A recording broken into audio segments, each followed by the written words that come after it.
Nah, kali ini saya akan coba mengulas soal beragam macam survei kepuasan publik yang dirilis lembaga-lembaga survei kredibel, teman-teman di Bank Kompas, teman-teman indikator politik, ya, yang menempatkan pemerintahan Prabowo Gibran. Tapi di luar itu semua, kira-kira apa sih yang bisa dilakukan oleh pemerintahan Prabowo Gibran agar bisa semakin maksimal, lebih perform? Nah, saya mencatat ada 5 hal yang bisa dilakukan oleh pemerintahan Prabowo Gibran agar, nah, yang pertama, menjaga soliditas di internal. Nah, yang kedua, jurus pamungkas yang bisa meningkatkan, ya, approval rating pemerintahan Prabowo Gibran ini bisa disederhanakan bagaimana beliau bisa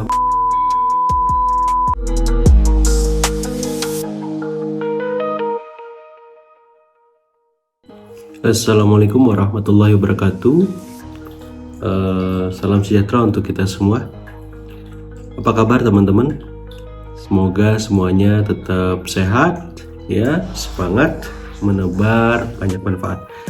Kali ini saya kembali mengulas Politalks yang ketiga, ya, setelah lebih dari seminggu tidak update konten. Kali ini saya coba merefresh, ya, agar channel ini tetap aktif, karena memang tidak mudah, ya, di tengah beragam macam aktivitas yang menyertai. Nah, kali ini saya akan coba mengulas soal, ya, beragam macam survei kepuasan publik yang dirilis lembaga-lembaga survei kredibel, ya, para kolega saya, teman-teman di Bank Kompas, teman-teman indikator politik, ya, yang menempatkan pemerintahan Prabowo Gibran itu memperoleh, ya, tingkat kepuasan yang sangat tinggi, ya.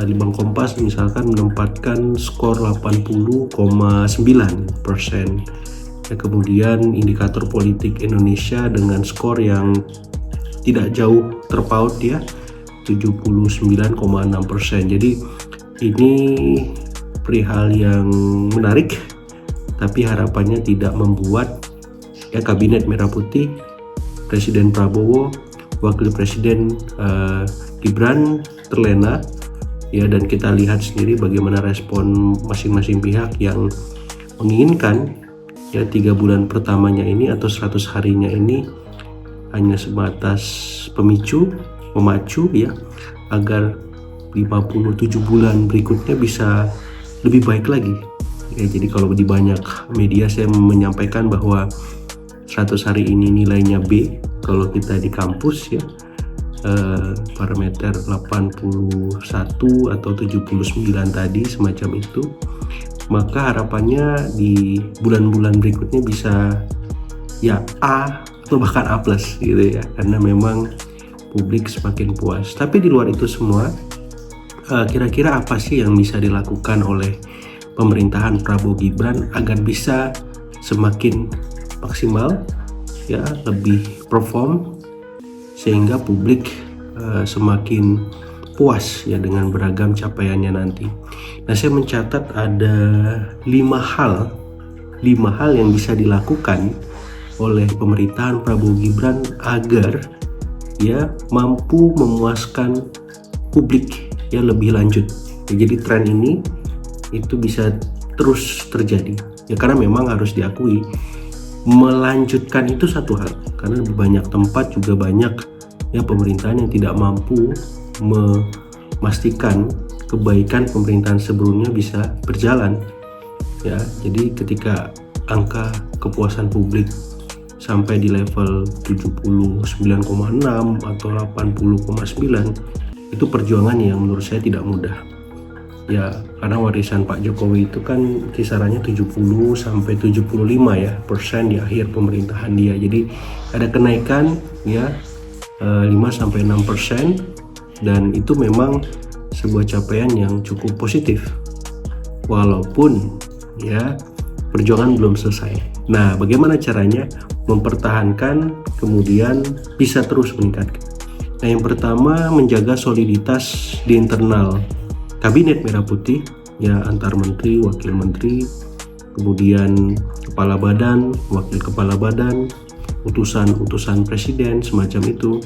Ya, bagaimana caranya biar kompak, biar solid, biar seirama nafas kerjanya, sehingga memang ke depan tidak ada lagi istilahnya tumpang tindih koordinasi, komunikasi, sinkronisasi, tapi sudah sampai pada level di mana substansi ya soal-soal kinerja itu bisa dituntaskan. Karena tuntutan publik ke depan akan semakin kompleks, bukan lagi sebatas mereka melihat ya para pembantu presiden ini bekerja, tapi apakah yang bekerja ini mampu memastikan benar-benar efeknya bisa dirasakan dan tidak menimbulkan ekses-ekses yang membuat ya rakyat semakin kecewa atau putus harapan. Jadi gimana caranya biar kompak, dan saya yakin formula itu sudah dilakukan oleh Pak Prabowo dalam beberapa waktu ya, dengan intensif melakukan rapat koordinasi baik dengan para menterinya maupun para menteri yang merangkap sebagai ketum partai. Ini penting juga ya, sehingga soliditas di level menteri maupun di elit politik yang ada di kabinet tersebut bisa terus terjaga. Nah, yang kedua, jurus pamungkas yang bisa meningkatkan ya approval rating pemerintahan Prabowo Gibran ini bisa disederhanakan bagaimana beliau bisa memastikan politik nasi goreng itu dimasak. Ya, ini soal dengan PDIP.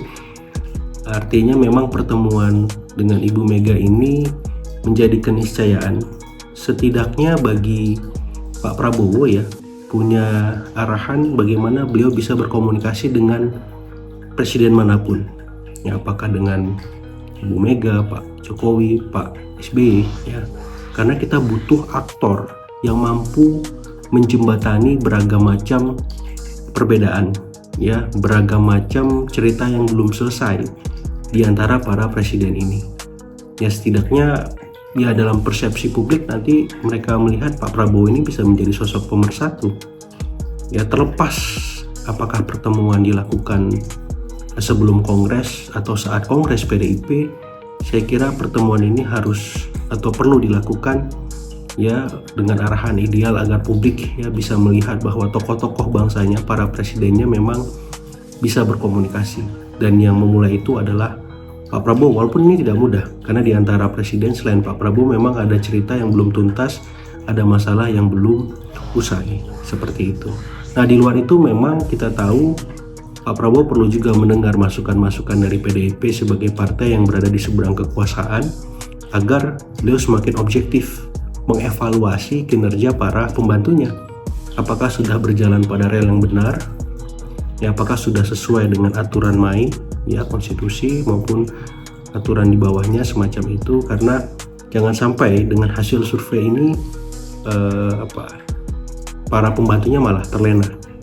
Ya, itu penting saya kira. Jadi ya jurus pamungkasnya memastikan politik nasi goreng dieksekusi. Nah, yang ketiga ya, tips untuk meningkatkan ya approval rating lainnya adalah soal bagaimana ya pemerintahan Pak Prabowo semakin responsif. Setelah berhasil merangkul koalisi Indonesia Maju Plus dan berkomunikasi dengan PDIP lewat politik nasi goreng tadi, bukan berarti tugas beliau sebagai presiden, kepala pemerintahan, kepala negara, ya, panglima tertinggi itu tuntas ya, karena mendengarkan rakyat sekaligus aspirasi mereka, tuntutan-tuntutannya itu menjadi penting di masa sekarang, apalagi di era keterbukaan informasi ya, kemajuan teknologi. Jadi harapannya beliau selain berkoalisi dengan elit juga harus berkoalisi dengan rakyat, membuka diri ya, kemudian memastikan bahwa setiap ya aspirasi mereka minimal bukan saja dituntaskan, tapi kalau memang agak susah untuk merealisasikan, minimal ada titik tengah, ada komunikasi yang terjalin sehingga tidak ada prasangka ataupun hal-hal yang minor berulang dan kemudian viral seperti itu. Dan saya pikir jurus pamungkas lain akan mengikuti ya, ketika memang ada arahan-arahan kebijakan tidak populis lahir dan hadir, maka tim komunikasi presiden harus berdiri di paling depan. Apakah soal Presidential Communication Office, ya, lewat juru-juru bicara presidennya, atau lewat kementerian-kementerian yang memang lebih taktis melihat kebijakan yang dimaksud. Nah, artinya apa?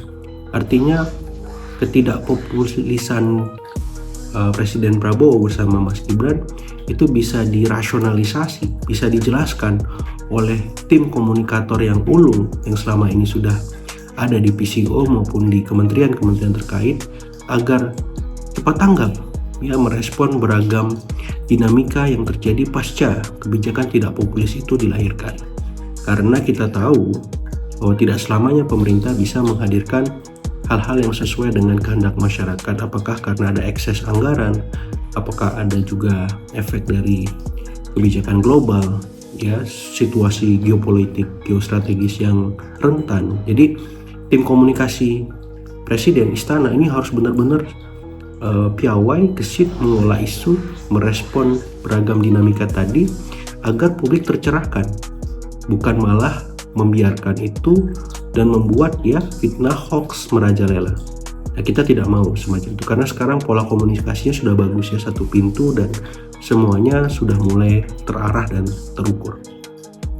Nah, saya kira yang berikutnya yang paling kita inginkan adalah melanjutkan kebijakan-kebijakan populis, ya, yang bisa membuat nafas tentang harapan perubahan itu terwujud nyata dalam pemerintahan Pak Prabowo ini, ya. Dan di saat yang sama memang ini sebagai semacam tuntutan profesional, karena di saat yang sama ada ekosistem di mana kita tahu MK baru saja menghapus, ya, presidential threshold 20% itu. Jadi ada sisi-sisi di mana dalam tanda petik Pak Prabowo dan pemerintahannya memang terpaksa harus terus profesional, terpaksa harus terus memberikan yang terbaik, karena lawan di sebelah mengintip celah peluang ketika memang kabinet ini tidak bekerja dengan maksimal. Ya, kita tahu, ya, kita pahami ada banyak nama-nama kompetitor yang berpotensi menjadi lawannya Pak Prabowo di periode kedua nanti, walaupun sistem presidensial dan tanda petik menguntungkan para petahana untuk menjabat dalam periode kedua. Dan saya kira ini akan menarik, ya, bagaimana kita day by day akan melihat performa dan kinerja Pak Prabowo, ya, kemudian para pembantunya, apakah sudah sesuai dengan harapan atau malah sebaliknya. Jadi mulai program makan bergizi gratis, ya, kemudian soal insentif bagi petani, nelayan, pelaku UMKM yang kemarin hutangnya diputihkan semacam itu, guru honorer gajinya dinaikkan, ya, kemudian ongkos haji turun, ya, terus juga ada arahan untuk medical check up gratis bagi yang ulang tahun. Nah, saya kira ini kejutan yang menarik dan akan kita harapkan terus, ya, kejutan-kejutan baru, kebijakan-kebijakan populis lainnya yang memang menyentuh, ya, perhatian masyarakat secara luas dan berdampak langsung kepada mereka. Nah, saya nitip satu hal saja, ya, di luar soal MBG tadi, bagaimana BPJS kita semakin lebih baik, semakin lebih asik lah, pelayanan cepat, ya, bisa menjangkau lebih banyak, dan ini harus membuat semua stakeholder turun gunung. Agar apa? Agar ini bisa menjadi, ya, program andalan berikutnya dari Pak Prabowo, Mas Gibran selain MBG. Kesehatan ini vital dan fatal bila tidak diperhatikan lebih lanjut dan terus diperbaiki kualitasnya. Jadi mungkin sebagai pemantik diskusi Politoks yang ketiga ini, demikian teman-teman semua. Terima kasih atas atensinya. Saya tunggu komentar-komentarnya. Assalamualaikum warahmatullahi wabarakatuh.